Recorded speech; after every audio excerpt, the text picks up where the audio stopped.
The murderous vengeance of Israel, murdering tens of thousands of civilians, is not the responsibility of the Palestinians. But you cannot put this. Wait a minute. You just said something. We know that they knew that would happen. You just said something, Jake, that you're going to have to take responsibility for. I'm saying there you are and times I. in history. I'm saying you and I do not have the right to judge Palestinians in Gaza. Who does? No one. Well, that maybe is there another are people. conversation. There are people in this world. You There are and people in I- this world who should be able to kill civilians and not be judged. True or false? I'm sorry. I'm not trying to be silly here. You are being silly. You are being silly. There's a moral you are- quandary. Of course, we let me- can judge them. let me- If someone murders Hitler's daughter, I can say that Hitler girl didn't was. have a daughter. If he had Hitler a daughter, didn't have a daughter. and she's 7 years old, Hitler didn't have a and someone daughter, chops her head off, And I can say that believe was wrong. Nobody I can- chopped off anybody's 7-year-old. But I can make. And if anyone between the two of us has experienced this, it's me. Why the can't you different. just say my silly example? Why don't you want to concede on? Because I will not concede that Palestinians can be judged by people like you and me. We are the most privileged people. We're white men, and we do not have the right So some people to just judge gotta- Palestinians. We can't- but no, absolutely not. the Hamas person who killed your niece, if he hadn't been killed, should he have gone to jail? He's dead. He killed himself. If he hadn't been, I'm saying, like, would you want to see him persecuted? And so finally, there was a You're power. saying There was if there's a high level cause, then people below that I don't high level believe it's cause terrorism. don't have human agency. That's not what I said. I don't believe it's terrorism. And Miko Peled, for those who don't know, your grandfather Miko was foundational to the founding of Israel. He signed the Israeli Declaration of Independence, and then his son, your father, My son, his son-in-law. your father, was an Israeli general. Yes. And you have the apples fallen far from the tree. So you are very vocally critical, to put it nicely, against Israel. So how did that happen? How does a guy with a grandfather who was part of the founding process of Israel and whose father was a Israeli general, how did you develop the viewpoints that you have?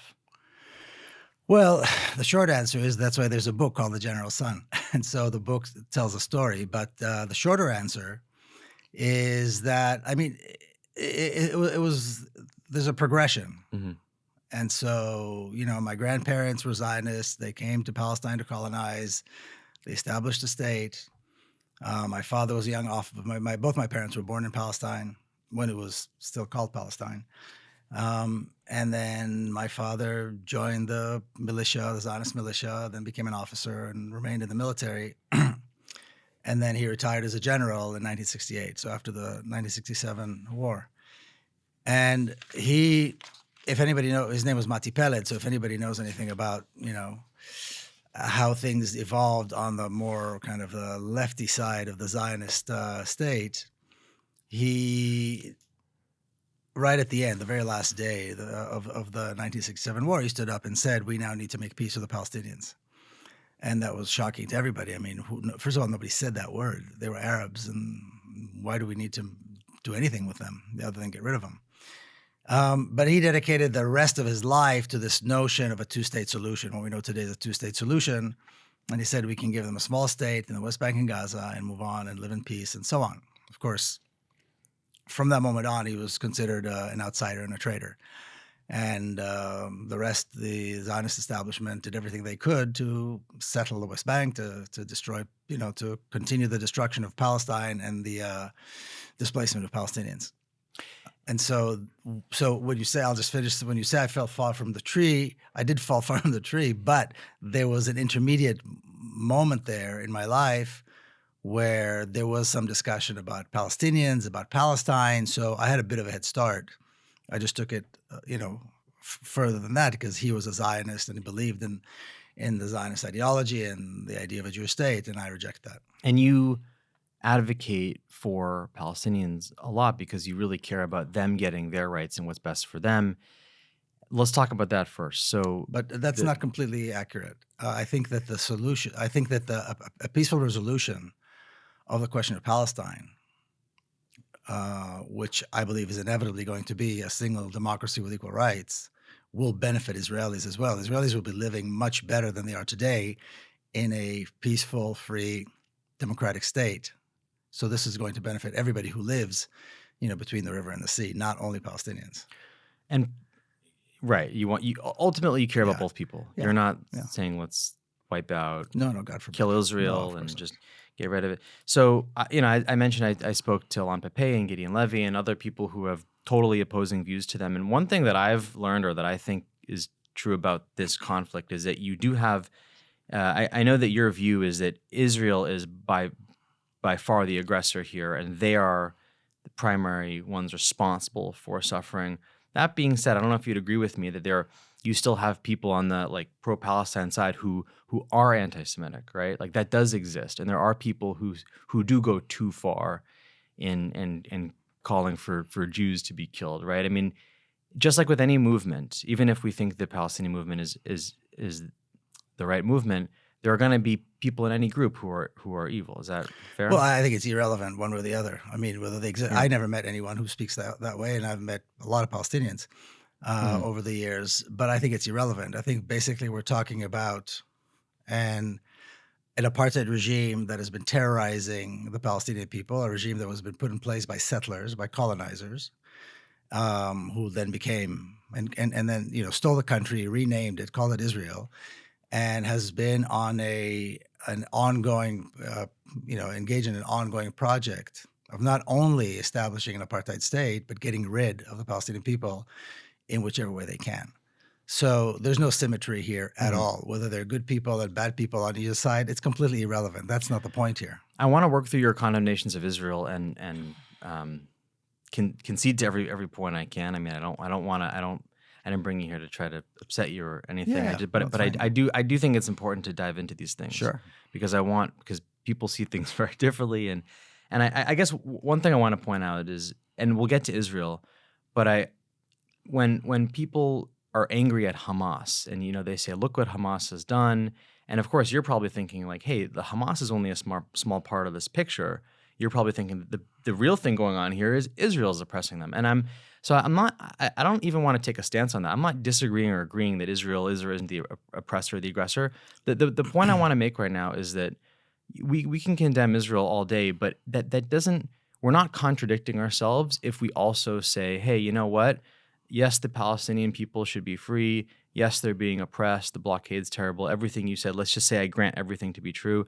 I can still sit here and say, well, you know what? If I was in charge of the Palestinian people, I'd be really upset with like October 7th because why? I'll tell you why. Because they went after a lot of civilians, and that's not a good strategy. Like if I'm in charge of Palestine, Gaza, and my goal is for the liberation. But that's not accurate. That's not true. The majority of the Israelis that were killed by Israeli fire. What I read, I read Amnesty Report and Human Rights Watch, and those two are those reputable sources? I guess my first question. Yeah, they are reputable. So Amnesty International and Human Rights Watch, and I can send you these articles probably after this. Both, I mean, sorry, you don't need that. I'm sure you've read them. Have both shown that 1,200-ish civilians were killed, majority by Hamas. There were some killed by the IDF, but it's not accurate. But then so is it that we don't believe Amnesty and it's not Human that Rights Watch? It's just that number one, again, it's a detail that may or may not be relevant to the larger picture, but the narrative that claims that Palestinians murdered over 1,000 Israelis has been refuted by very reputable sources. Electronic Intifada just came out with another report just recently, using predominantly Israeli sources, speaking to Israeli commanders, talking about the Hannibal. That was real. That happened. The Hannibal Initiative, whatever it was. Yeah, that happened. And more people now. Again, the majority. What is absolutely clear is that the majority of the people that were Israelis that were killed by Israeli fire, whether it was a mistake, whether it was a directive, whether it was this, whether it was that. The objective of the Palestinians who came out of the Gaza Strip was to take the military base and to take as many hostages as possible, so they could in order to have a prisoner swap. That was the objective. To go ahead there and kill civilians right, left, and center makes no sense. It was not the objective. We agree it makes no sense, right? We agree it wouldn't make. In other words, you and I agree that it would. And I don't believe they did. Wouldn't. Well, it wouldn't. I guess we're at least in agreement that it wouldn't benefit the Palestinian people for there to be a civilian targeted attack. Because that's not going to. So I guess my question is, what am I missing? Because help me out. You know more on this stuff than I do. I'm looking at Amnesty International, Human Rights Watch. They're telling me one thing. What do I do? Well, I think part of the problem is that it took a very long time before anybody could actually get in Yeah. and investigate this. So this is taking a very long time. More and more information is becoming available as time goes on. More and more Israeli sources are beginning to talk about what actually took place. So I think it's going to be a while before we actually have all the details in place Mhm. and before somebody gets in there and does this independently. But from what I know, and I'll say this again, from what I know, the Yeah. vast majority of the Israelis killed were killed by Israeli fire, by Israeli forces. I know that happened in Be'eri. I know that happened with helicopters that were shooting people as they were running one way and another. But again, I think we're focusing on the wrong issue here. I think the point is the larger issue here, and it's not that human life is not important. It's very important. Every life is sacred, and we don't want anybody to die. At the same time, we have to remember there's a concentration camp with over 2 million people, bordering all these Israeli kibbutzim and settlements where people are living. People are enjoying a very high standard of living, and so on. I had family members in Kibbutz Be'eri. I had family members in Kibbutz Zikim, which are just Kibbutz Be'eri, of course, was hit very hard. The larger picture here is, in my opinion, that number one, no attention has been given by these people who enjoy this very high standard of living and wonderful life on these kibbutzim and in these settlements in that part of the country. No thought was ever given to the fact that 2 million people are living in a concentration camp 3 kilometers away from them, or even less. So I think that's the first thing we need to take into consideration when we talk about. Envision anyone living a normal life outside of Nazi concentration camps and the differences between one and the other, and to think that people were living a regular life while these horrific things were happening to Jews and didn't care, that is shocking, as it should be. And this is the same thing. They didn't care about what was happening I thought those specific communities actually specifically did care. They did not care. If they cared, they would have done something. I used to go to Kibbutz Be'eri growing up every summer and every holiday. I had relatives there. Nobody ever talked about the fact that there's a concentration camp there. The fact that they voted slightly more left to center during the elections is completely irrelevant. By and large, Zionists and the Zionist mainstream cared nothing about this. And I hear what you're saying to me, Jake. Don't focus on the wrong point. It's not about. It's about the bigger picture that Israel's oppressing, and I'm not trying to refute that.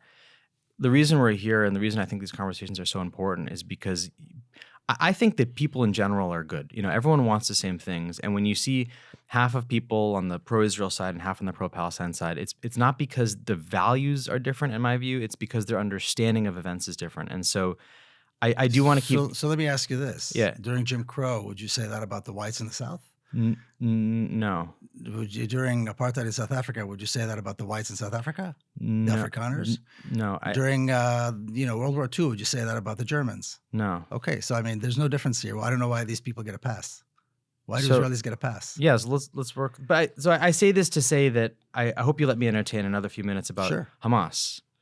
And I hope you don't take these questions and what I'm saying to be dismissive or to try to use kind of a red herring to get away from the real issues. But why are you asking so much about Hamas? Why is it so important to you? Well, what is it that we're trying? I want to get your permission to ask about them so that you don't ask questions like that. Of course, yeah. Go ahead. Because the why is for all the reasons I just said is because I think that I'm not a spokesperson for Palestinians or for Hamas. Yeah. I can tell you what I think and what I believe. But here's the why, is because I think it's important to get to specific issues, because my belief is not, I don't think this issue is that analogous to the Jim Crow era or to the Nazi era. I think that there is legitimate disagreements and misunderstandings people have, and I want to be able to talk about a point and us to have an you need to take me at my word that I'm being good faith here, that I'm being sincere in my questions, and I have a genuine curiosity. So my question is, the Amnesty International report and Human Rights Watch both showed that the majority of civilians killed were by Hamas. What should I do with that information? Do I disregard it? Are they lying to me? Is it a conspiracy? I don't think they're lying. I think based on information they gathered at the time that they gathered, that's probably the information that they had. And is it true? Is it false? But I think it's short of the truth. I think, and again, like I said, there's a report that just came out on electronic intifada that demonstrates that the vast majority of the Israelis that were killed on that day or during that time were killed by Israeli fire. And again, like I said, they got Israeli where did it sources show and so that? on. Where did it show that? Where was that? Electronic intifada.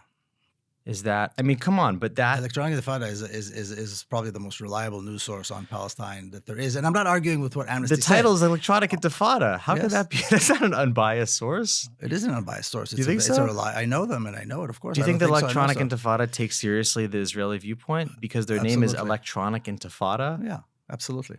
Okay, so I'm going to start a newspaper. It's a reliable. I have a newspaper. It's called the Nakba. Okay. I mean, these are terms that are heated terms that are used. It doesn't matter. As a resource, look, I don't want to. Again, we're arguing about the Electronic Intifada. I'm just telling you, it's a reliable news source. If you don't want to believe me, don't believe me. But it is a reliable news source, and they say differently. But the point is, again, we're focusing on what happened and who killed who and how many. The bottom line is, when you have millions of people living in a concentration camp, when you have millions of people subjected to apartheid, when you got millions of people who are living a life of terror, where children are being killed, people don't have access to water. And we're talking about a place where that, 5-minute drive out of the Gaza Strip concentration camp, Israelis are living, drinking water, having electricity, there's no problem. 5 minutes away. And the only reason that concentration camp exists is because the Israelis, regardless of where they live, are allowing it to continue. They were allowing it to continue. They were allowing it, and they were enforcing it, and they were voting for governments who continued to enforce it and maintain a concentration camp full of Palestinian civilians right there on the southern coast of the country. That is reprehensible. Yeah. So whether Palestinians came out and killed this many or that many Israelis, it may be sad, but it is not relevant to the larger picture. The larger picture here, that I'll say it again, millions of Palestinians living in a concentration camp guarded by Israelis, maintained by Israel, put in place by Israel. And there's no conversation about why are we not dismantling this? Why are we not liberating these people, just like Jews were liberated from concentration camps after World War II? That needs to be the conversation. So let's talk about that. Let me move to the next point. Sure. I want to ask you about, and then I'll come back to that, because the final thing I'd say about Hamas, and I think when I talk about Hamas, you don't love what I'm saying, and I think it's because you're saying, Jake, why are you focusing on Hamas? No, you're focusing on a particular day of a particular event, and you're saying, Jake, there's a bigger picture. But let me tell why. But let me say not yet clear. Let me say one more thing about why I think it is important, not just to feel sympathy for Israelis, but for Palestinians. If I'm a Palestinian living in Gaza, what I want is a government who's going to stand up for me. And when Hamas, I guess what I'm asking you is, can we both just agree that, like, in a perfect utopian world, there'd be a government in Gaza who treats people better than Hamas? No. In a perfect world, there will be no Gaza Strip. People in Palestine will be free to live, to go back to their homes, to go back to their lands, to enjoy the water and the wealth and all the resources that exist to other people who live between the river and the sea. That would be happening in the perfect world. What it doesnm matter who is the warden in this particular, who is running this particular concentration camp. Why doesn't it happens to be Palestinians? It happens to be Palestinians who were voted in. It doesn't matter. Hamas may be the party that's in place right now, but there's many reasons for that. Hamas is a resistance organization that would never have been established had there not been the oppression, the ethnic cleansing, the apartheid. Had all these crimes by Israel not been committed, Palestinians would not have had to establish another resistance organization. It's a resistance to oppression. There's a cause and effect. But let's say I hate Trump, and let's say I don't like Donald Trump. I'm not a big fan. If you say to me, but Jake, Donald Trump is just a result of this and this and this, and that could all be true. And I could say, yeah, but I still don't like Donald Trump. It's not the same analogy. It's not, but I'm saying, like, we're talking about a people who have been subjected to a genocide.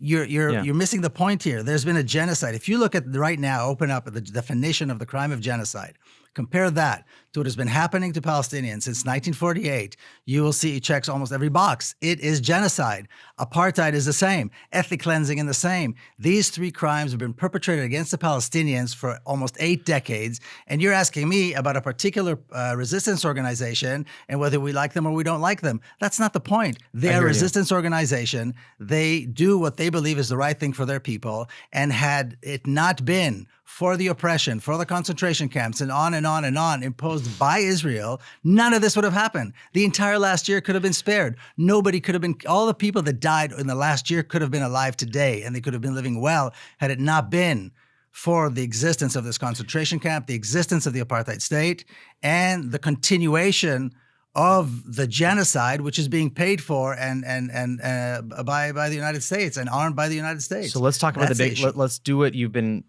kind of wanting to do, which is talk about the bigger picture. Sure. Should we have a Jewish state? No. No. Why not? Well, the question is why yes. Okay, And why not? let me answer. Jews what- have let- lived. let- let- Jews by definition. I mean, this is a whole other conversation. Jews by definition are a Jewish minority that existed in all other countries around the world for since Judaism existed, since Judaism was created.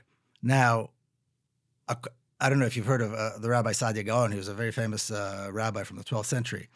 And he wrote, and Jews quote him because he was one of the greatest thinkers, the greatest rabbis in Judaism, period.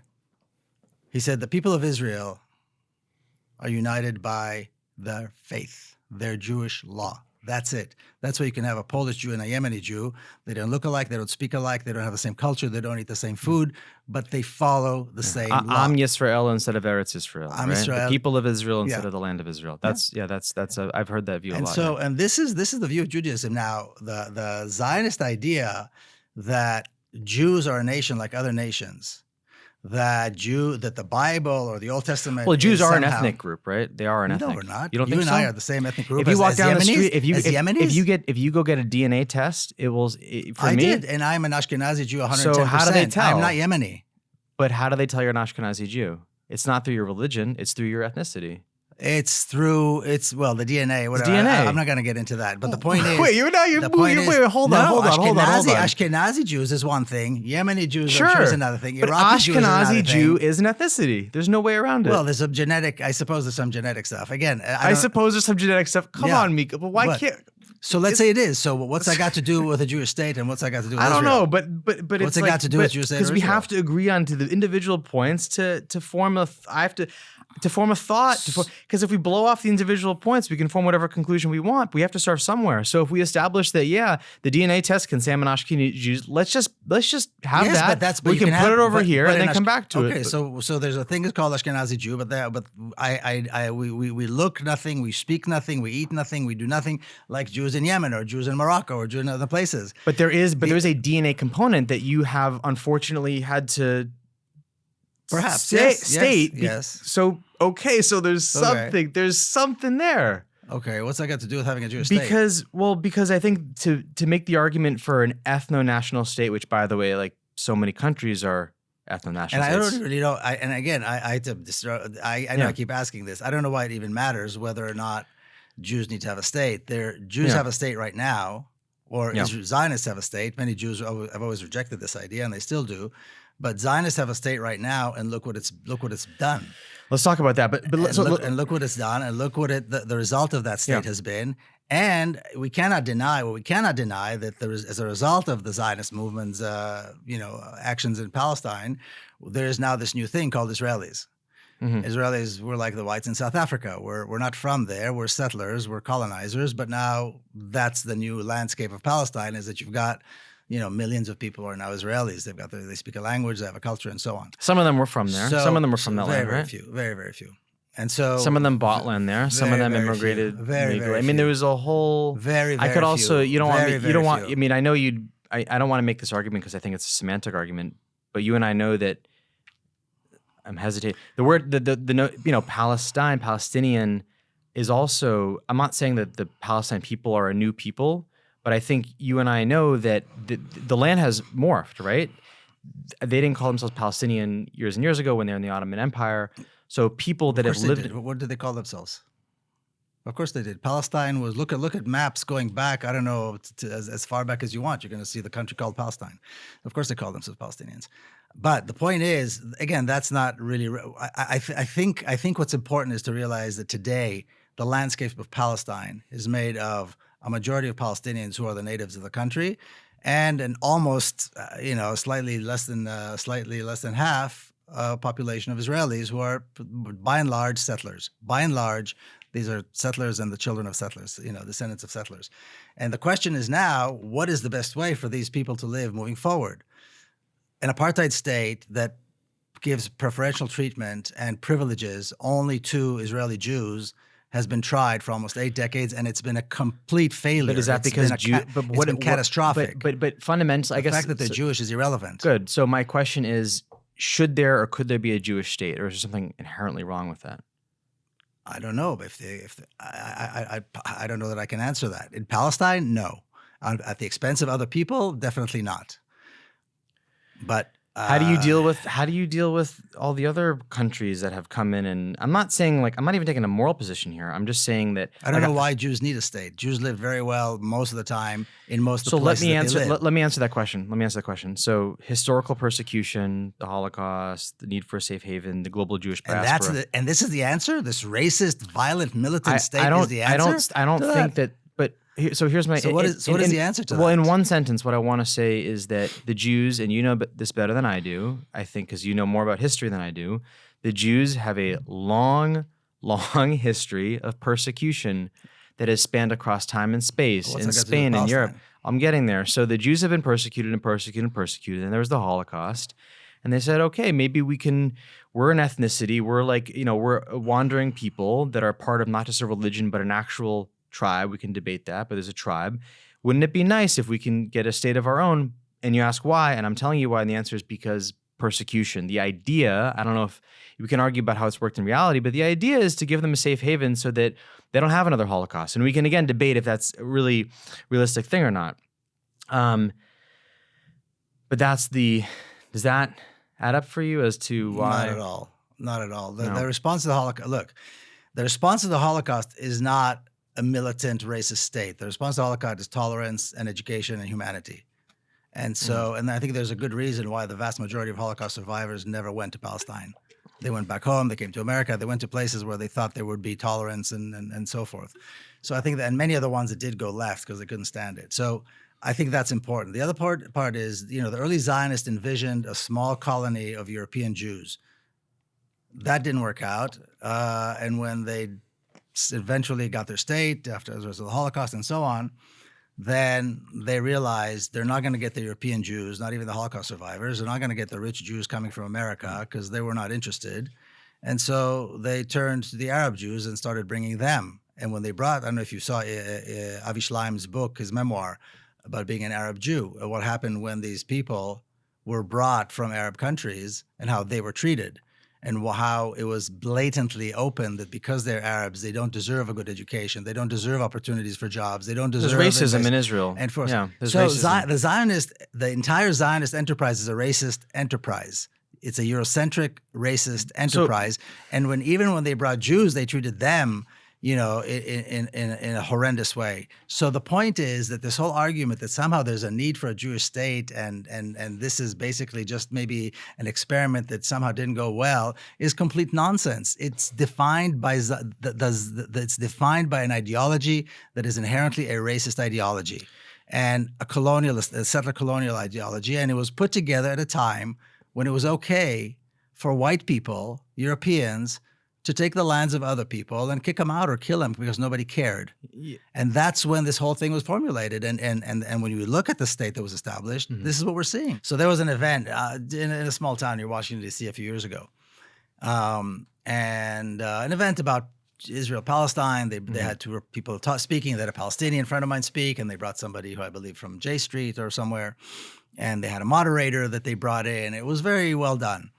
And this community has a lot of, wealthy Zionist Jews in it. So the place was packed. At the end, the very, very end of the Q&A, one elderly gentleman, Jewish guy, stood up and he asked the Palestinian, he said, "Don't you think that we deserve a place where we can call home, that we can be safe?" Now, this guy lives in a suburb of Washington, D.C., in a very wealthy suburb of Washington, D.C., If he's ever been there, maybe it was to visit, but certainly he has no inclinations of going to live there, no inclination for his children to go to live there. He's living well exactly where he is, and right? And he says to this Palestinian whose family lost everything, "Don't you think we deserve a place?" and so on and so forth. That entire argument about that Jews need a place. Yeah. Because the place they're in right now is not good enough for some reason. And this friend of mine, Tahir, looked at him and he said, "I've got 4 words for you. not at my expense. Yeah. So Period. let me respond to all this. So I want to talk about you're making statements about Israel being a colonial state, and I really want to talk about that. I also want to say that I want to concede as much as I can in this conversation. So I have no doubts that there's racism in Israeli society. I've said also that I don't appreciate the government currently with Netanyahu. I think they're very right wing. They're extreme. There's bad things going on in Israel. So I can be a fan of, let's say, America and condemn America and say I don't like the Iraq War.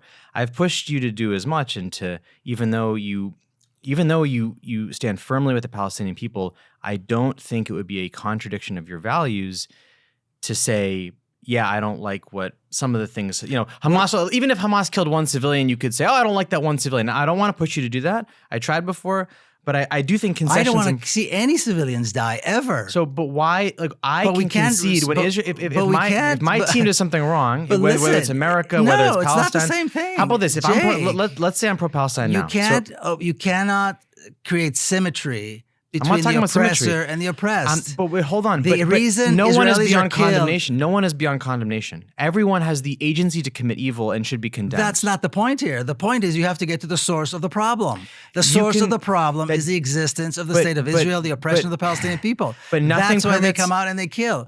But what would it's you, nothing. People have agency. What would you and I do? Of course. And what I would you wouldn't- do? I wouldn't You wouldn't. kill- I if your wouldn't- family was killed, if I your wouldn't- children were starving, if my- and your children were dying of sepsis as they are now, if there was no clean water and outside, like a mile away. Would I kill civilians? No. How do you know? You've never been in that position. Neither have I. Why I've are never we been excused- oppressed like this. Miko, Because you do cannot not- pass judgment against the people who have been oppressed. It's At all? hypocrisy. It's hypocrisy at all. Unless you have been in that situation, unless you have seen what they have seen, unless you have experienced what they've experienced, you have okay. neither you or I I'm going to have use a an right to extreme judge example, and I hope this is going to be At the offensive to some same people. time- if I'm a Jew in At the same if I'm time- a Jew in Auschwitz in 1943, them. Yes. and I break out of Auschwitz and I go knock on Hitler's door and I rape and murder his wife. Nobody raped. That's morally wrong. Nobody raped. I knock on Hitler's door. Nobody raped. And So I let's and not- I let's murder not- and I murder his daughter. That's morally wrong. Actions stand independently. Yeah. I don't get to murder whoever I want. If I'm a Jew in Auschwitz and I murder Hitler's daughter, that's morally wrong. I have agency. That's not the comparison here. But never mind. Let's But- move but- on. This but is not the agree with comparison me. here. Agree with me. That's not the comparison. So you here. don't agree? Okay. If the Jews had, and they had a couple of times, there were some examples, had come out with an armed resistance.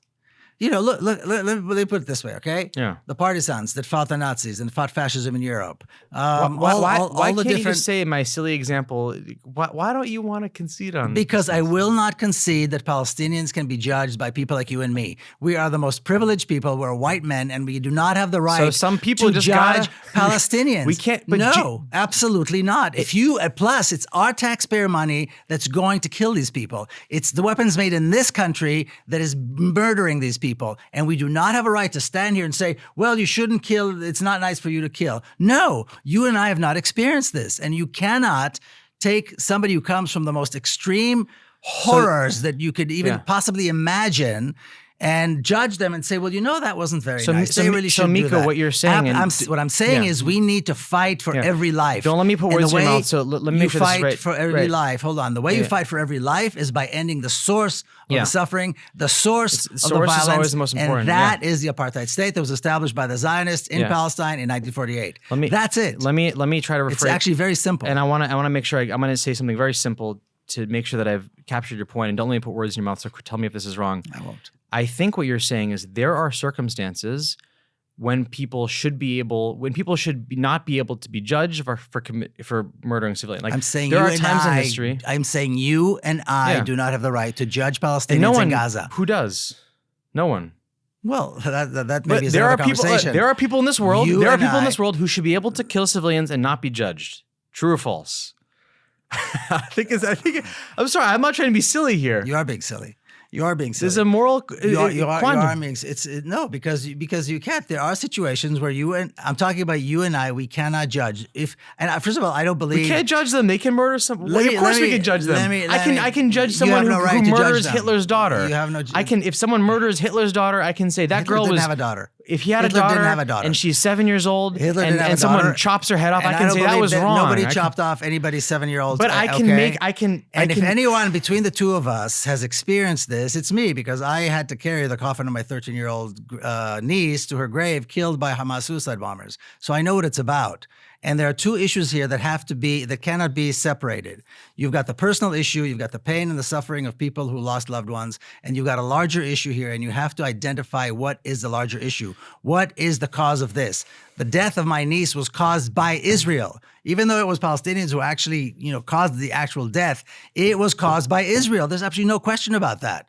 The finger needs to be pointed, and Netanyahu, by the way, was prime minister. And I don't think Netanyahu is any worse or any different, for that matter, and his government than any other Israeli government. So the person that killed your family, your niece, he died in the process. They died in the process. But are there situations on this planet where humans should not be judged with agency, with human agency? In other words, does the Torah? Not unless we have the full context. Not unless we are able to understand and to experience what they've gone through. Absolutely not. I don't think the Torah Absolutely teaches not. that if the Jews in Egypt had broken free of their slavery and they go and kill.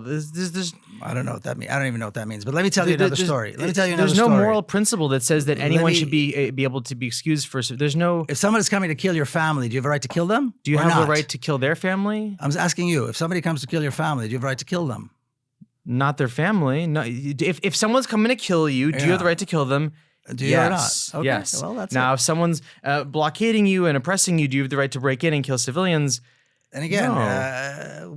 when you would, I'm not going to get into this. Why not because just say, hey, it you're is right. not because it is morally grotesque. Does anyone for in you Hamas and I to sit here today and say murder is wrong? And to judge Palestinians? I'm not saying talking about murder. I'm talking about a context where we have enormous amount of violence being perpetrated against the people. In my view, no one's beyond and judgment. you are spending all of this time not talking about why we'll talk about why. these Palestinians are being murdered. You're talking about why they're responding to this murder. And I'll tell you another story. It's in my book, Injustice. And I have this from the absolute best source. When in the 1990s, the years 96, 97, Netanyahu, by the way, like I said, was prime minister. That was the year that my niece was killed. I'm sorry, and there was your niece. That's horrible. I know, thank you. And there was a great deal of violence. A great deal of civilians were killed. And Ahmed Yassin, who was the founder of Hamas, was in jail. The Israelis jailed him. He was a paraplegic. They jailed him. And at one point, they came to him in jail and they said to him, "Please ask your people to stop targeting civilians." Yeah. And he said, "I will sign an agreement right now, to guarantee that both sides are willing to guarantee they will not target civilians." Mm-hmm. They never came back. They never came back because Israel kills only or predominantly civilians because Palestinians are mostly civilians. Yeah. And so when Israel drops a 1-ton bomb on Gaza or anywhere else in Lebanon or anywhere else, for that matter, they're killing civilians. And Israel is killing. I mean, of course, we've had the last year. I don't think we need to get into that because we know how many civilians are being killed. That should be the issue here. That should be the issue, not whether Hamas is this, Hamas is that. Yeah. Do they have a right? Do they not have a right? I agree. There's more important issues, a hierarchy of issues. No, but why do Israelis have a right to murder all these civilians? Yes or no? Israel has a right to murder no one on this earth has the right to intentionally murder a civilian. So you condemn what Israel has done in Gaza. Are you condemning what Israel is doing in Lebanon? And do you condemn the murder of Palestinians throughout the last 8 decades? Do you condemn it, yes or no? I condemn. I think that Israel has gone too far in Gaza. I think that only in Gaza. And how much is too far? And what about when they did it in 2014? And what about they did it in 2021? I hope you'll accept the general statement because I'm just not as educated. Let me make a general statement. I have no problem. By the way, I'm not. My official position on this whole thing is that I'm confused. That's my official position. Why are you confused? Confused about where's the confusion? But we'll get to that. But I want to make something very clear that that I'm confused, and I don't want you to think of me as pro-Israel or pro-this or pro-that. Why are you confused? There's lots of things I've said, and I will say I want to ask a couple things. And if this is insensitive or offensive, you just tell me to shut up. But I'm going to ask it. The Hamas person who killed your niece, if he hadn't been killed, should he have gone to jail? He's dead. He killed himself. If he hadn't been, I'm saying, would you want to see him persecuted? No.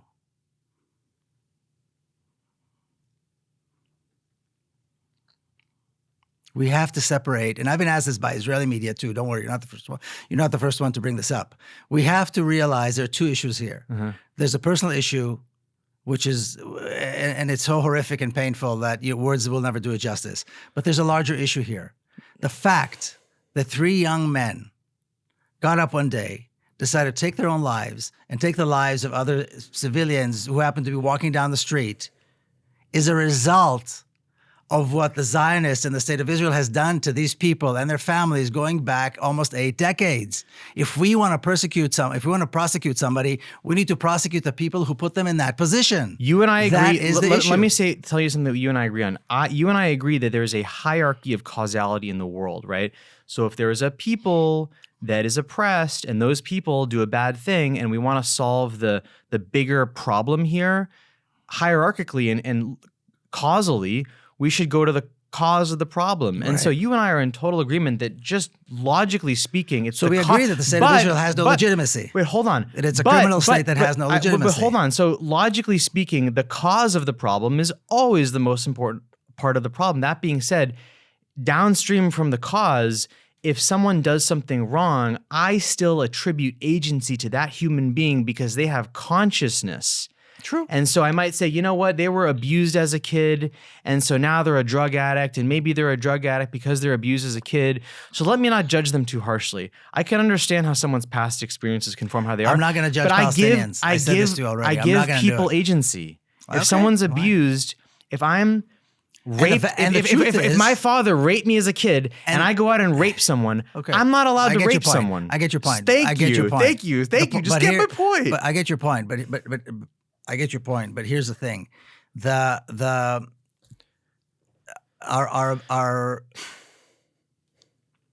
our perspective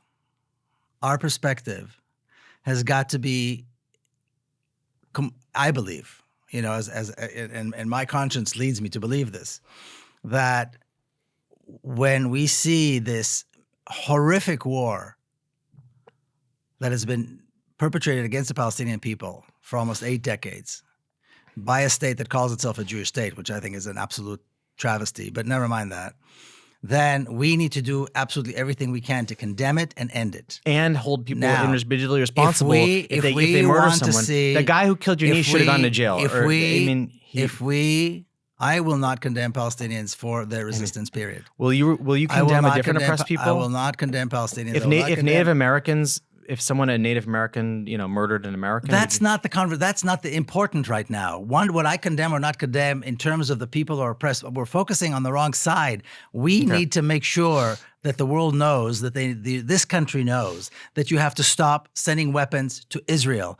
That's the bottom line. You want to end the killing of Palestinians. You want to end the killing of Israelis. You want to end the suffering. You want to see a future for Palestine and for Israelis and Palestinians within it. You have to stop sending weapons. You have to stop the diplomatic cover. You have to stop sending money to that racist, apartheid, genocidal regime. That's it. Nothing else matters. All these other issues will be resolved like they were in South Africa with a peace and reconciliation with a peace and reconciliation commission. And you and I also agree that there is racism in Israel, right? Like you and I agree. Israel is a racist ideology. Let's talk about that. Israel is not. There's not racism within Israel. Do you think that the people in Israel is an expression of racism? Are all of the people in Israel racist? I mean, is it fundamentally racist? Like, that's a strange question. Is it sinful beyond redemption? That's a strange conversation. So let me rephrase. Let me rephrase what I'm asking. Like, I'm asking, is there something wrong with the idea Israeli of the Jewish society state? is an inherently racist society. Yes. Is every single Israeli racist? Probably not. Yeah. But Israeli society is an inherently racist society. So? Yeah. Is an inherently racist society. We've seen that through books that my sister wrote about the Israeli education system, which demonstrates that it's a racist education system.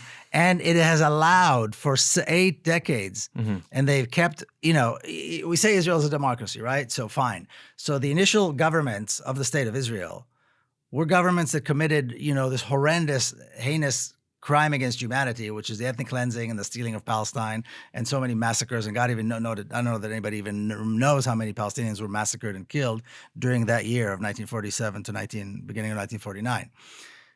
That Israelis went on to vote for these governments over and over and over and over again. There were massacres, there was killing, there was massive oppression, there was an apartheid regime that was put in place, and Israelis continued never spoke out. Very few, handful of people maybe ever spoke out against it. They supported it and voted for it and supported it and voted for it all the way to this day. Now, today, there's a segment of Israeli society who, by the way, are the most privileged. So what's it about them? Is it because they're Jewish? Is it because they're Israeli? Is it It's not because they're Jewish. Of course not. It's not because they're Jewish. It's So because, it's because I don't know. It's a racist society. It's a society that's been educated. Is it beyond redemption? Is it No, is it's it not beyond fundamental? redemption. It's not beyond redemption. So there No, could be a nothing. peaceful Between Israelis and Palestinians, there absolutely can be a peaceful resolution. Two-state, maybe. A peaceful no, two-state. No. But can't okay? No. Here's my question. There's only. First of all, let me. Okay, you bring the two-state. Yeah. Number one, I'll ask you 3 questions about the two states. Number one, what are the virtues of two states? Number two, let me ask you, who gets a smaller portion? Who gets a bigger The portion? Palestinians probably get the smaller portion. Why? So I'll answer that. Why? They're the majority. So they're the majority of yeah. the population, Okay. and it's their country inherently. We're settlers. And the third question is, Yeah. how are you going to make it happen? Yeah. When the state of Israel has, for decades, made absolutely every effort to make sure it will never happen. I want to make a statement which I think you've already disagreed with, but I believe, maybe I'm naive and optimistic, that there can be a peaceful Israeli state sitting next to a peaceful Palestinian Really? state, and I want to And do say you have an example of well, I that? want to say 2 things about that. Do you have an example of that? Yeah. So I think that I don't believe that America is inherently racist. I think there's racist people in America and racist policies. I don't think that Israel, there's something about its core that the people there are more racist than anywhere else. I think there's been racism, which we can unpack that. I don't see racism as inherent to the structure of the country. In fact, I think that a Jewish state can be democratic if we view Judaism, as I was saying before, as an Israel ethnicity. is not a Jewish state. As an ethnicity. It's not a Jewish state. What is it? It's a Zionist state. It's not a Jewish state. It does not represent Jewish people. It's It is a Zionist state. It only represents people who buy into this racist ideology, which is called Zionism, and are willing to participate in this horrific crime of ethnic cleansing and genocide and apartheid. That's what Do you Israel believe is. that? Okay, let me ask you this. Do you believe there's So any utility can you to give the me original? one reason to believe that the state of Israel, a state which we now have an almost 8-decade history of, will ever allow the existence of a Palestinian political entity? And number two, why do you think the Palestinians deserve a smaller portion of their own country than settlers do? Why do they deserve a smaller portion? Yeah. Why should they their get? I mean, if the two-state solution, the way it's been known, is one side gets a small portion, one side gets a large portion.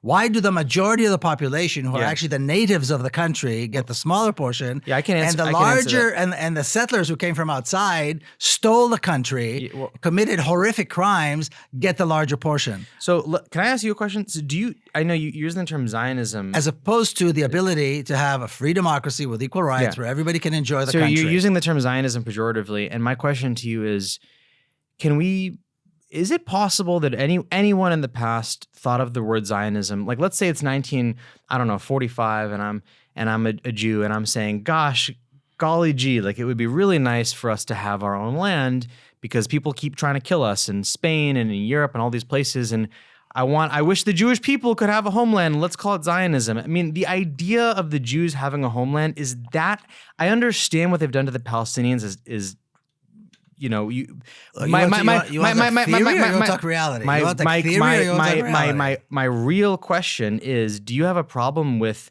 the notion that if someone says to you, Miko, I really believe that the Jews should have a land somewhere, and are you against that principle? I'm indifferent.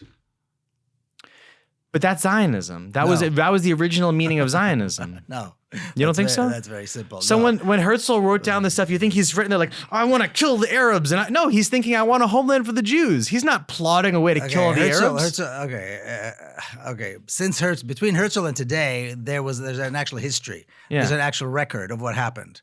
What Herzl said or didn't say at the time he said or didn't say is perhaps relevant, but as the record shows, what those words actually what happened over the last 100 years in Palestine. You can't take that away. We saw what Zionism became. We saw what Zionism ideology did. Wanted somewhere to live. Yes, they were racist colonizers. They weren't like, let's go find somewhere we can go kill people. Let's go kill people. They're like, let's find somewhere to freaking live. Yeah, and they went and they colonized Palestine. They saw the ethnic cleansing of Palestine, and they thought it was a good thing. My father participated in it, and then they established an apartheid state, and they were okay with it. What are you talking about? Do you condemn Zionism? Zionism is not something that's out of, that's just in a vacuum. We have a history. There's Palestine. There's the murder of civilians. There's a genocide going on. Mm-hmm. You can't suddenly say, yes, but they didn't want to go kill people. Well, they did. They wanted to. They didn't want to. They did. Well, what they did resulted. It matters. Well, what they did resulted. But that distinction matters because the original intention matters because it's right for someone to want a certain thing, and then if there's negative repercussions, it's incorrect logically for us to say, well, the original intention was immoral. No, the original intention could have been moral, and the consequences ended up being immoral. Look, it doesn't mean that every Jew in 1940 who wanted a homeland necessarily wanted to kill Palestinians. They wanted a homeland. That's not the point. That's completely irrelevant. What any particular Jew wanted in a particular Miko, time and how they envisioned it is completely irrelevant. I need to ask you this. When Lord Balfour gave Rothschild a promissory note to go and create a Jewish homeland in somebody else's country, that tells you everything. And it mentioned that this should not harm who? Mm-hmm. The non-Jewish population. They didn't even call them by name. This is the essence of Zionism. It's one racist. Hold on, there's many different types of non-Jews. There's the Druze, there's the Arabs, there's the Palestinians. They're all Palestinians. There's Druze. They're Palestinians too. They're all Palestinians. They're Christians. They're Muslims. They're Druze. They're all Palestinians. So you use a general. No. There's a reason. There's a reason why he said the Jews and then he said the non-Jews, because the non-Jews were dark, brown people who did not matter. And when one white racist European gives another white racist European the country of brown people, that's Zionism. And then they went ahead with it, and they're still going ahead with it. And as we can see, this country, the United States, is still allowing for that promise to continue, even at the expense of this brutality, this horrific massacre of civilians in Gaza over the last year, and they're still sending them weapons. This is the continuation of the same thing. There is no other Zionism. There is no other Israel. There cannot be. There will never will be. We have a track record. How many more Palestinians need to die before we think, well, maybe one day Israel will allow for a Palestinian state? No, it's done. There's one way to resolve. If Israelis want to live in peace, then they need to give up the apartheid state. They need to give up the privilege. The entire construct of this apartheid state needs to be dismantled and replaced with a real democracy with equal rights. Democracy with equal rights. Yeah. Period. There is no other solution that is going to bring that country to peace. I have a burning question. And Israelis and Palestinians, just back to your other question, absolutely can live together in peace, but not in the context of a Jewish state or the Zionist state. I have a burning question, Miko, and I appreciate you sharing all that. I want to ask about how you see the world beyond Israel and Palestine. You know, your characterization of Israel, you keep coming back to this notion of colonizer. You know, it's like the Palestinians were there. That's true. The Israelis came there. That's also true. And there was a Nakba, and there were Palestinians kicked out. So no one in this world, not even Netanyahu, would disagree that Palestinians were displaced. But I think no, but he thinks it's okay. But let me ask you this question. That's the difference. So I can rattle off 12 plus countries, European countries that have colonized the people, and that's how you formed France and Germany and Ireland and all these countries in Australia and America. I could give you 15 more. And my question to you, and this isn't a gotcha question, this is an honest question. If I were to rattle off the list of 12 or 15 countries that have colonized the native people and become countries, can you also condemn the way that those countries colonize those people? Of course. Okay.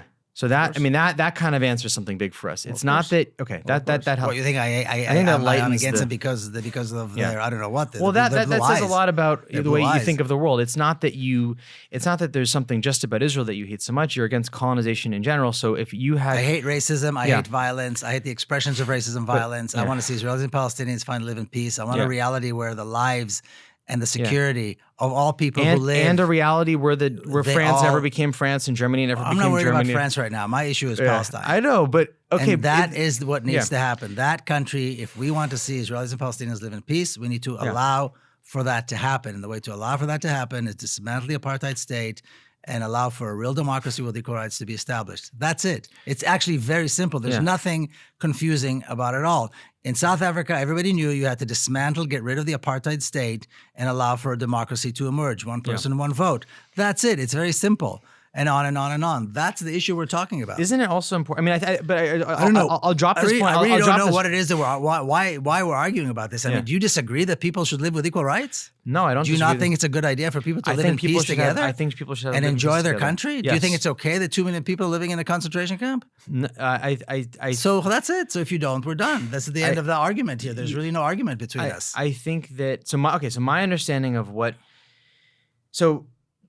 but I think it's deeper than that, because when a country becomes a country, it's a disgusting, brutal, ugly process. When France became France and America became America, the Native Americans were abused. And now are we? So what's your point? But the point is, it then becomes a really difficult question. So what should have happened? Should American conquerors I don't never talk about America. America's not my issue. But so then let me talk about it for 2 seconds. So should American conquerors should have taken over America? I can say, well, morally, no. America should never have become a country because they abused the Native Americans. But if someone says to me, more than abused, they committed genocide. They committed genocide. Yeah. But if someone said to me, Jake, so do you think America should never have come into existence? I wouldn't say no. Like, you see what the situation we're in? No.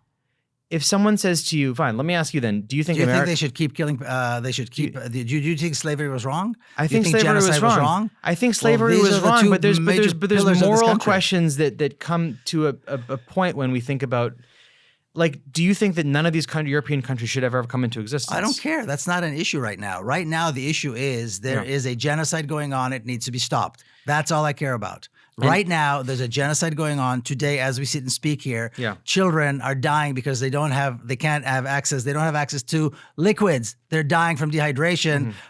10 minutes away from some of the best healthcare facilities in the world because Israel will not allow them the access. You've got thousands of trucks outside the gates of Rafah expecting Israel to give them permission to bring aid to the very people that Israel is murdering. That's the reality. Instead of fighting to dismantle the concentration camp and liberate the people within it, that is the burning issue right now. That is the only thing that needs to happen. And Americans or anybody who's listening needs to know that this is that blood is on our hands. Yeah. Because we're supplying the weapons, we're supplying the money, and we're allowing this genocidal racist regime to continue to keep those people in the concentration camp and murder them. This would be exactly like allowing Hitler to keep killing and sending him the weapons, keep killing and sending him the weapons, and then saying, well, yeah, but we have aid trucks and Israel's not letting aid trucks. Of course it's not letting aid trucks. They're in the midst of a genocide. Why would they allow aid trucks to the place where they're trying to kill all the people? Well, it makes absolutely no sense. Aid trucks? Couldn't aid trucks help people? No. You don't need aid trucks. You need to dismantle the concentration camp and let people access the food and the water and the medical care that's out there. I mean, aid trucks wouldn't hurt, right? It wouldn't hurt, right? No, the whole concept is flawed. The whole idea that Israel should be allowed to be in a position to allow aid or not allow aid. But it doesn't mean people in Palestine shouldn't need aid. I agree. That's the issue. But aid trucks are still good. No, the issue is that people are focusing on the aid trucks instead of focusing on liberating. Yeah. What the Jews in concentration camps needed was not just food and water. They needed to be liberated so they wouldn't be in concentration camp. You want to focus on the primary, the causal. Is always. Right now, there's a genocide going on. The issue of who killed this person, who killed that person, what happened to this person, is it completely immaterial. I see what you're saying. It's completely immaterial. Yeah. Are you okay with the fact that Israel is massacring people by the thousands, and now they've expanded it into Lebanon? Are you okay with that? It's our money. It's weapons that are coming from our country, and we're allowing it. And any American that does not stand up against this has Palestinian blood on their hands, including you and me. We're not doing enough. You have Palestinian blood in your hands? Enough. We are not doing enough. We're nowhere near doing enough. So I'm doing whatever I can. Some people are doing more, some people are doing less. But I'm telling you, it's our tax money. Yeah. What about the other horrible things happening in the world? Should we also, put our time and energy towards that? Like all the evil, horrible things happening in Yemen and Syria. Different people are doing, different people are dealing with different issues. And your issues, I see. My issue is Palestine. For sure. And a lot of horrible things have happened. So I want to. I don't know why you're bringing that up. Of course, there are horrible things happening in the world, and they need to be resolved. Well, but right now there's a genocide taking place. The reason I bring it up is because you and I are Jewish, and we're talking about this. But I don't know why you're segueing. No, I'm not trying to divert. No, trust me, I hate that tactic. By the way, when people try to say, "Oh, but what about these wars?" I hate that. No, I'm not. Okay, I hate that tactic. I'm not doing that tactic. Let me explain why I said that. Is because you were trying to hold us morally accountable for what's happening in Gaza. Hold on, let me finish my point. And so my point, I'm not trying to divert to say, oh, what about Yemen? What about Sudan? I hate when people divert. My point was saying, I'm not morally responsible for what's happening in China or any of these countries, or in Palestine for that matter. I'm not diverting. I'm just saying it's not the same thing. The weapons and the money are coming from here, this country, by elected officials that we voted for. But we're not right. So, but I'm saying, what do you mean we're not morally responsible? We voted for the people who are sending that money and allowing it to happen. We're just, we're letting it happen. People are sitting in their homes, not sorry, giving Ukraine. Sorry, better analogy. My point was that I'm as morally responsible for any. If the U.S. is involved in 3 different wars, there's nothing that can compare to this right now. Nothing compares to this right now. There's an ongoing genocide on prime time happening as we sit here and speak. Children are dying from diseases that can be cured like with ointment. Yeah. And they're dying from it because Israel will not allow them access to the medical care they need because they're in a concentration camp. And I think in the concentration, or they're in a ghetto. Let's talk about the concentration camp. So I think that this thing about Gaza, I have a question to ask, and so the pro-Israel argument would be, hey, look, there was a second intifada and people were doing suicide bombings in Israel. And if you were an Israeli citizen, you'd be like, holy cow, there's suicide bombings. Let's do whatever we can to stop this. Let's put up a wall. And all this stuff. Not whatever we can. Because if they did whatever they could, they would have ended the oppression, they would have ended the occupation, and they would have allowed the freedom the Palestinians are fighting for. Before the second, it. So before the blockade, what was the? And this is just take this. The Gaza Strip has been a concentration camp since the 1950s. Before the blockade, what did that entail? Honest question. The Gaza Strip has been a concentration camp that Israel established in the early 1950s as a place to herd all the hundreds of thousands of refugees that they kicked out of southern Palestine. What constituted as a concentration camp before the blockade? What do you mean concentration camp? Like what do you mean? They're not allowed to leave. Their access or into Egypt or Israel. Yeah. To Palestine, back to Palestine. Their homes and land are in Palestine. But Miko, they're from Palestine. All of these points, they're from Palestine. I know, Israel created this But I think it all comes down to you don't think that Israel should have been founded, and so we keep coming back to that point because the idea that they couldn't return to I would call it Israel. If it was founded without creating these horrific crimes, I don't know if there's a way to do that. But the fact is that these horrific crimes were created, and that's why we have this issue. So to say that they did everything they could to stop suicide bombings is not true. Okay. To do everything they want, to do everything means to liberate Palestine, to allow Palestinian refugees to return, to allow Palestinians to return to their homes, and to allow Israelis and Palestinians to live in peace in a single democracy with equal rights. That's the way to end the violence. To say that to close people up in concentration camps and ghettos doesn't work. It's not what's going to solve the problem. And of course, October 7th demonstrated that to Israelis more than anything. I hope you don't find this frustrating. My sincere question. This is a sincere question. I'm not trying to. You preempt every question with that. Well, because it might sound like it's a rhetorical question, but I'm just that naive. Before the blockade, I was asking what made it a concentration camp. I know they couldn't go back into their homeland. They couldn't go into Egypt. Well, Egypt is not relevant to this issue. Right, but I'm asking. That's what made it a concentration camp. Is that they couldn't return into. They couldn't return. They didn't have access to the resources that they deserve.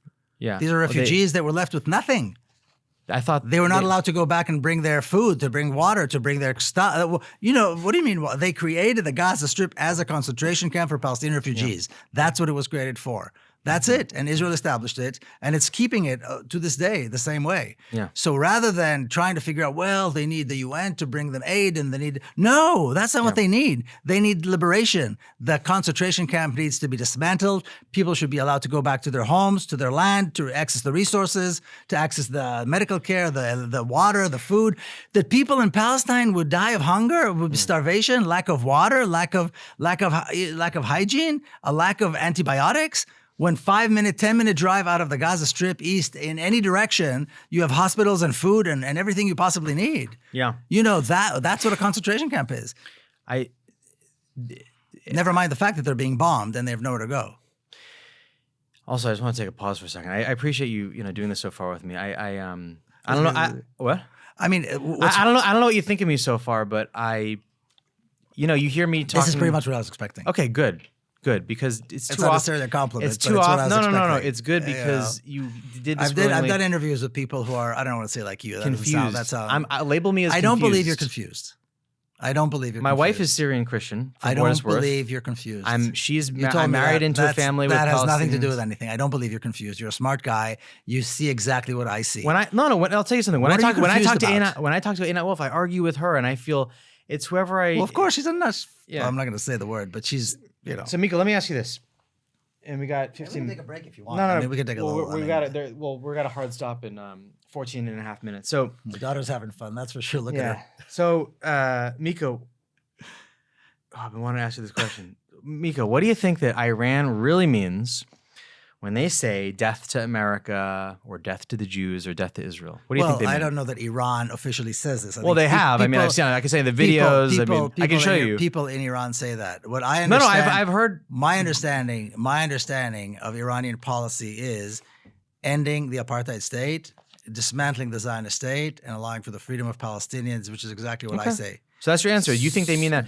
So why are they saying? Why don't you and I, if we want to solve this conflict, why don't we go work for PR in Iran and tell them, hey guys, you guys suck at your job because Iran is not my problem. But the phrase "death to America" that's kind of a not great phrase Well, if you want to accomplish anything. You can tell. You can take it up with them if you want. Why don't you take it up with them? But I'm saying like your cause is the Palestinian people, and I believe, regardless of what slogan you happen to be quoting at any particular time, I believe that the Iranian objective is the same. It's the liberation of Palestine and the dismantling of the apartheid. So state. why do they say death to America? Listen, just you don't want to concede anything. Them. Why are you asking me? Why can't? Because whenever I try to criticize or condemn one of these groups, what you say is we shouldn't do that. They don't have agency. They don't have consciousness. They're oppressed. I'm saying I'm not responsible for what Iranians say or don't say. I just look at their actions and I reach the conclusions that I reach. You reach different conclusions. Why are some groups beyond condemnation? Are people I'm not beyond? saying that they're beyond condemnation. So let's condemn them. That's a stupid phrase. Death to America is a stupid phrase. Let's just condemn it. It's easy. Well, condemn it then. Okay. You want to condemn it? Yeah, it's not a great. Condemn whatever you want to condemn. Miko Peled, everyone. Yeah. You want to condemn? Condemn. I don't know. Again, because by the way, if Israel if Israel chanted death to Palestinians, they do all the time. You wouldn't like that. They do all the time. And likewise, if Iran, they do all the time. So what about? And they're actually killing Palestinians wholesale. And we're sitting here talking about why Iran said this or the other. And again, you're dragging the conversation to directions that are completely irrelevant. What slogan was said or not said by Iranians is really not the topic. Shouldn't be the topic of this conversation. What's important is how we end the genocide, how we end the killing, how we make life better for Israelis as well as for Palestinians. How we guarantee the safety and security of Israelis and Palestinians. And it's not more weapons, and it's not supporting the Zionist state. Were the IDF attacks against the initial? I know how you feel about the war in Lebanon. Here's my question: were the initial IDF attacks blowing up the pagers and walkie-talkies? Were those targeted attacks, or were those war crime attacking civilian? What do you think? These were acts of terrorism. They were even Leon Panetta said they were acts of terrorism. These were acts of terrorism. Can you name a more surgical attack than that? I don't believe Israel was in a position to attack anyone. Okay, but can you name a more surgical attack than I don't care if it's surgical or not surgical. Israel is not in a position to attack. Israel needs to be dismantled. So okay, fine. There's nothing that Israeli violence. So if you don't care if it's surgical or not, why are you calling it a war crime? Why are you saying it's against? The basis of your argument is you're saying Israel shouldn't exist. But my point is that it was surgical. It wasn't a war crime. You're saying it is a war crime. But you're saying I don't care if it's surgical. I'm saying it's an act of terrorism. An act of terrorism. On what basis are you saying it's not surgical and that it is targeting civilians? What do you mean by surgical? It was specifically, you blew up a pager owned by a terrorist. And if there's someone next to him. By who? By a Hezbollah Israel terrorist. has no position to designate other people as terrorists. But Israel is the perpetrator of terrorism. First of all, the I US reject also the calls them idea terrorists. that Hezbollah is a terrorist organization. But also, Hezbollah was launching rockets at Israel for the last 12 months. Of course they were. They were in support of their Palestinian brothers and sisters. But if you're Israel, you're like... if you're Israel, of course you do what you do. We know what Israel does. Yeah. If you're Israel, you are a violent, racist state and you kill everything in sight. You don't think Hezbollah is a terrorist group? And you kill everything in sight. Hezbollah was established as a result of the 20-year occupation of southern Lebanon by Israel. There was no Lebanon in 1980, before that. Yeah. Israel, all of these organizations that people like to call terrorist organization would never have existed had it not been for what Israel's done. But again, it's like... And so finally, there was a... You're saying if there's a high-level cause, then people below that high-level cause it's terrorism. Don't have human agency. That's not what I said. I don't believe it's terrorism. I don't believe that fighting oppression is terrorism. Well, you're in disagreement with the Human Rights Watch. I don't believe... So I'm in disagreement with Human Rights Watch. But I thought you trusted them. That's not the point. They collect data. It's not the same thing. So what do we believe collecting Who do data, we trust? They're not a political organization. They collect data. It's not the same thing. Collecting data is not the same thing as having a political position. I mean, this is a political yeah. issue. This is not a humanitarian issue. This is a political issue that has a political solution to it. Hezbollah would not have been established had it not been for the horrific 20-year occupation. But that doesn't excuse their actions. Or Fatah or none of these other. But there's nothing wrong with creating a resistance organization when you're being oppressed. If it wasn't for Hezbollah, Israel would still have been in southern Lebanon. Let me concede as much as I can. If you're being oppressed, Israel you can is form in the wrong. Period. So if you're being oppressed, you can form a resistance group. Full stop. Okay. Yeah, according to international law, you're permitted to use any means. I totally agree. Well, not any means. If you're a resistance group, you should not target civilians. Also, full stop. Those things can both be true. That's not a contradiction. People have agency. People have agency, but there is repercussions. When one side wholesale kills civilians, the other side is going to retaliate. That's the reality. Yeah, but it's not no smart. but. Yeah. There's no but. When Israel murders thousands and thousands of civilians, there will be Israeli civilians killed by the other side. That's a given. There's nothing we can do. It's not a moral issue. It's a very simple equation. Fine. If you want to talk about causality, that's a given. That's a given. When you kill thousands of Israeli civilians, nobody killed thousands of Israeli civilians. When you kill Israeli civilians, Israel is going to what? Defend them. They're going to counterattack. If you want to talk about causality, there is your causality. No, the source of the violence is Israel. The source of the occupation and the oppression is Israel. But Miko, if we don't think about the state of Israel is a crime. The state of Israel does not commit crimes. The state of Israel is a crime. Does that excuse any action that happens that other people do? It's not about excusing. It's about a reality that exists. Nobody's excused. It's not about excusing or not excusing. It's an intractable issue. When you are the oppressive genocidal regime, you will be paying a price. When my niece was killed, her mother said, "What did you expect? That they won't come out and kill civilians? We kill their children in their schools. We bomb their schools. We arrest and torture their brothers and sisters. You think they're not going to come and kill our civilians? Yeah. What are you talking about? I wouldn't. I would think they wouldn't come and kill civilians. Well, I don't know what you think or don't think. Can I tell you what I think they would do? It doesn't matter. I think they would what you target think. military infrastructure. They'd free people from prisons. Well, if they had the ability, they would try to broker a peace agreement. There's so many things they could have done. A peace agreement with who? With the UN, with Israel, with the UN. Really? Yeah. How many? I'm telling you. What are you talking about? The peace agreement with a genocidal racist regime is absurd. Why didn't they offer a peace agreement with Hitler? If on October 6th, they said, Jake Newfield, you're elected in charge of Gaza. What do you want to do? I would have said. No, you wouldn't. You don't know what you would have said. I would have said, not you this. You don't know what you would have said. I wouldn't have said, let's go kill civilians. That was not the objective of the operation. What did the festival? Do you deny the festival? Well, who killed who at the festival is still something that's being researched. And why were the Hamas people at the festival with shooting? They videotaped it. Look, there's videotapes. Look. If you care about the lives of Israelis, let me put it this way, okay? We have all these Israelis protesting. They want the hostages back. If they were serious about wanting the hostages back, they would demand all Palestinian prisoners be freed. They would demand an end on the siege on Gaza. Mm-hmm. They would demand an immediate end to the killing of Palestinians. That is what is going to allow that's the a reasonable. Freedom of Palestinians. But they don't, and neither do you. Let me try. And neither do you. I just said no. You I've don't. been trying to concede as much as I can. Let me concede. No. Let me concede. I will concede right now. Jake, you keep going back to saying I don't like what Netanyahu is doing. I don't like what Netanyahu is doing. Netanyahu is I not don't like what the issue. government is doing. The government is not the issue. I think they're being too aggressive. No. You're missing out. You're going back to the same nonsense that you started with in the beginning. It is not about Netanyahu. It is not about this particular government. It is not about that. You're creating symmetry between what Palestinians are doing and what Israelis are doing. Israel is a massive war machine that has been engaged in genocide. Palestinians are barely surviving and trying to resist the best they can. Now, the vast majority of Palestinian resistance historically has been unarmed, like you were suggesting. Unarmed. Now, it's not for you or for me to tell Palestinians how to resist, so I want to make that clear. But the vast majority of Palestinian resistance has been unarmed. And when they tried unarmed resistance, for years, they've been murdered and killed, and their children have been arrested and tortured. And they still continue in the same villages in the West Bank that had this tradition of nonviolent resistance. And I was there from the very beginning when they were there. They were arrested and tortured. Their kids are being shot and killed and arrested and tortured. Nonviolent resistance against a violent, oppressive regime does not work. They're getting killed anyway. So what would you do? They're getting killed either way. Palestinians are being murdered whether they kill Israelis or whether they sleep in their beds. It makes no difference. difference. Is it- if so you will were- they kill so Israelis? on- Of course they're going to kill so on Israelis. October 6th, I told Do you what I happened. want Israelis to die? Of course not. I don't want anybody to die. Oh, good. But Okay. we have to talk about a realistic solution. And the realistic solution is not to pretend that you can make peace with Israel. The realistic solution is to dismantle this apartheid state. And if you want to quote Amnesty, there's an Amnesty report Mm-hmm. about the apartheid state that makes it very clear that from the moment the state of Israel was established, the crime of apartheid has been perpetrated against the Palestinians in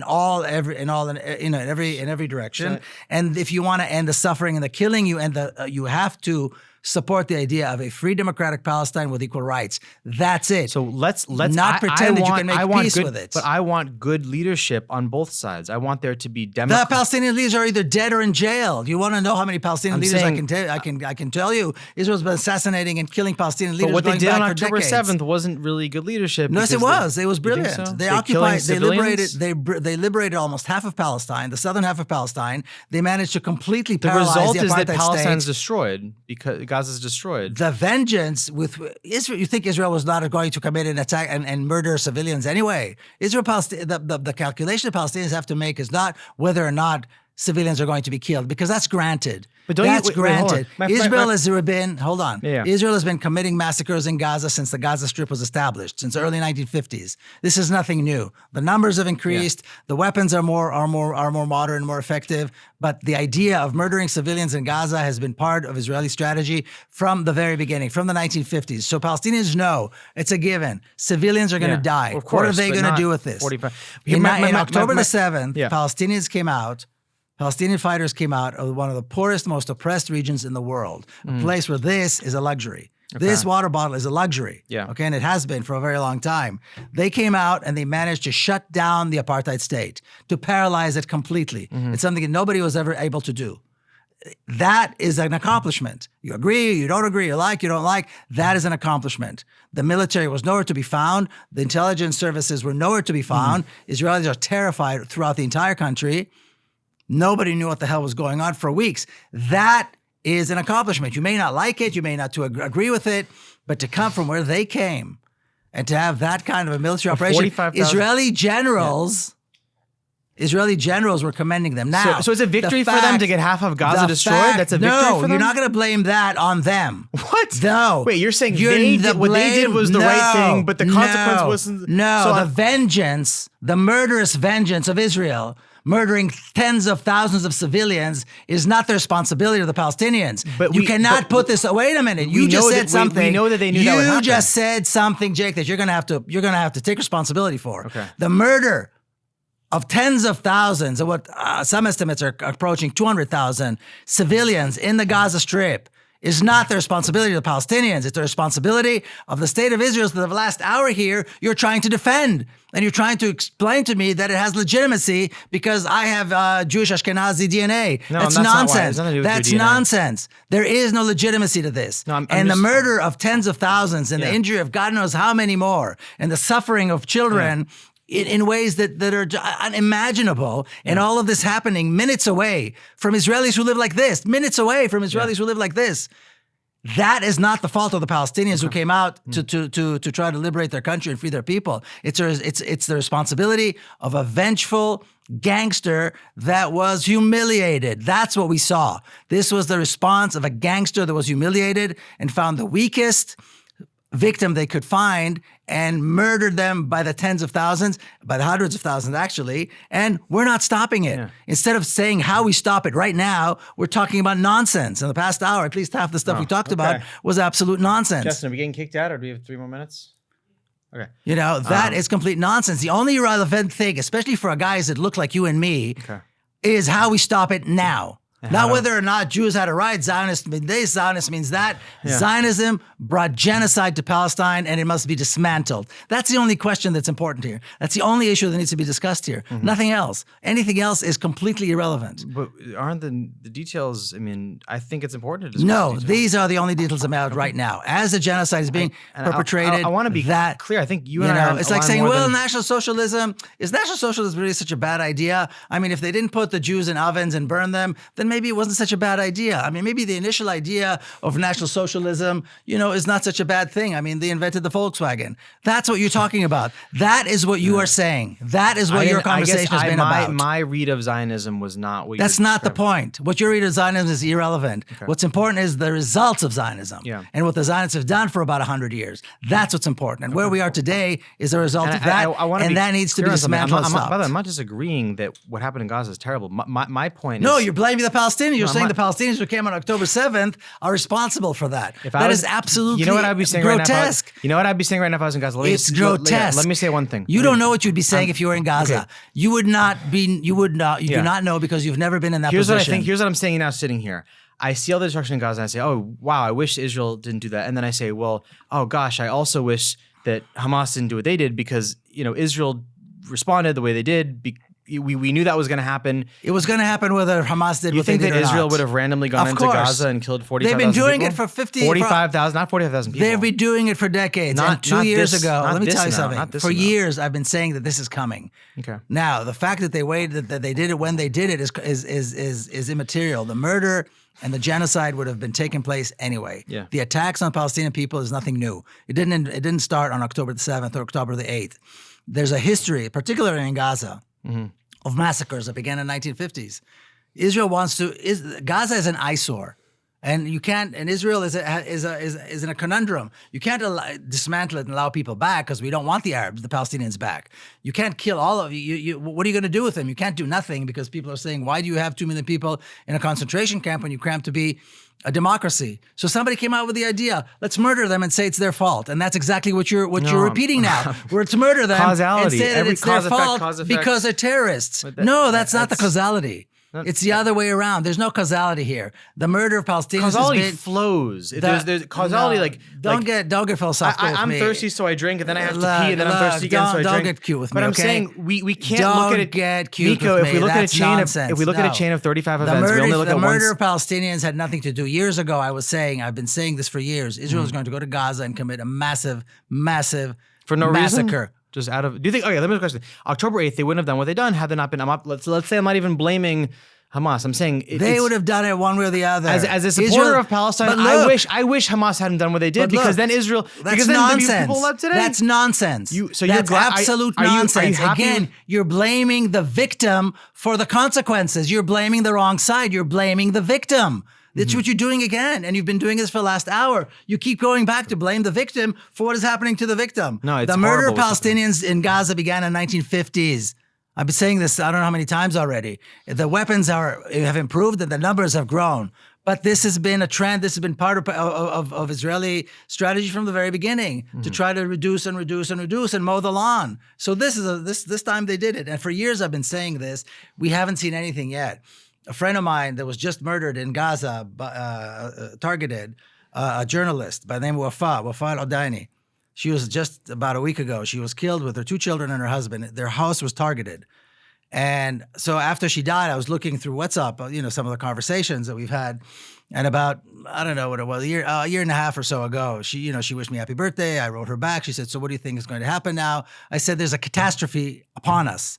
There's going to be a huge catastrophe. If the international community does not intervene and stop Israel and dismantle this regime, there's going to be a catastrophe of unparalleled proportions. And this is what this is." Yeah. So the fact that they waited and this happened first or this happened second is not the issue. Palestinian resistance is one thing. Israeli genocide is another. And the Israeli genocide has to be stopped. And the way to stop it is to completely dismantle it. And don't go back again and say, yes, but it's their fault. I'm not going to go back again. Good. I hope that you and Gideon Levy can get together and show me the way. We're going to wrap up in 30 seconds, Justin. Yeah, and I really appreciate this. I appreciate you appreciate it, but you got to stop saying that you're naive and you're confused because I don't believe you are. I'm actually not that well read on this. That's not the point. It's not, you don't have to be read.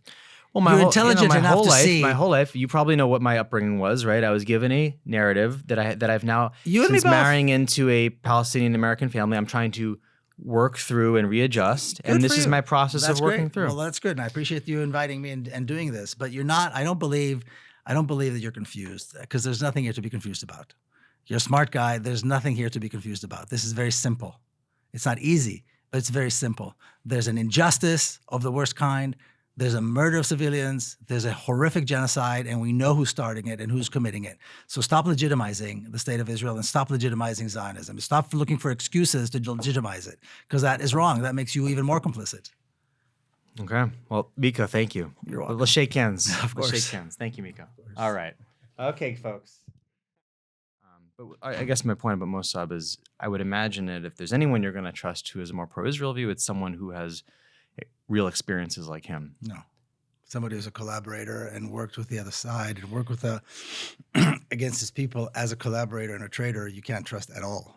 But it's different for someone like me to say I'm pro-Israel from an academic or intellectual standpoint versus someone to say, hey, listen, I went through these experiences. This is Hamas. This is the Hamas. You can't believe what he's saying. He's a collaborator and a traitor. Okay. So then he worked with the other side to hurt his own people.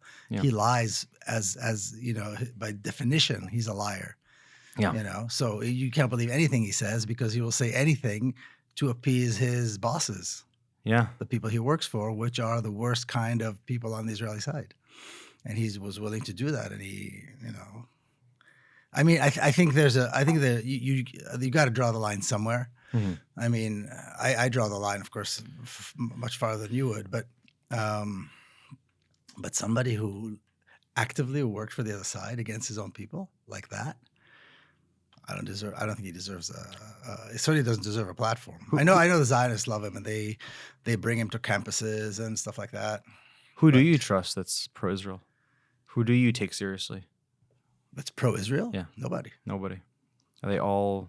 Well, if you're pro-Israel, that means you support apartheid and genocide. That's the end of the story for me. What if someone like Yuval Noah Harari, who really cares about the success and the flourishing of Israel, but is extremely opposed to the Netanyahu government?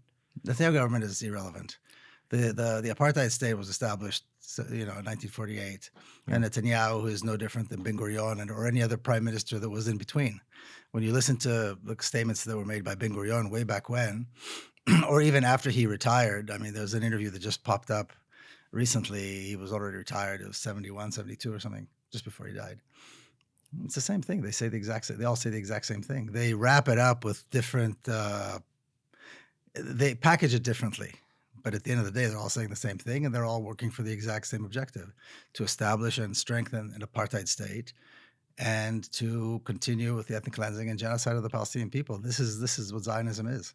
So let's get into the. And let me just do a quick. Sorry, I promise I'm not going to be checking myself without this. I just want to do one. So Justin, I don't know if this probably doesn't matter, but camera 2 is still further away than camera 1. They're not really equal. Is it possible if we can't pull camera 2 closer? Can we put camera actually, or I'll just shut up. I mean, I don't know. I don't want to be crazy here. No, you're totally fine. That's valid. I was kind of thinking that too. Okay. All right. Because I also want to make sure. And I don't want to be finicking with this. This is fantastic. So. Yeah. Whatever. Because I don't want them to look uneven, like when they're being cut between. Okay. So boom. 1 looks good. 2 looks good. And then 3. All right. Let's roll. I guess we are rolling. Okay. I'm a little OCD, I guess. Sometimes I just put one big and then switch between them just to check focus while I'm Okay. there. I'm gonna. My goal is to not look at this because then I'm not focused. I mean, it's kind of like asking who would you trust to argue for white supremacy? Can you name somebody? Who would you trust to argue for fascism and apartheid? Yeah. Can you think of anyone? No.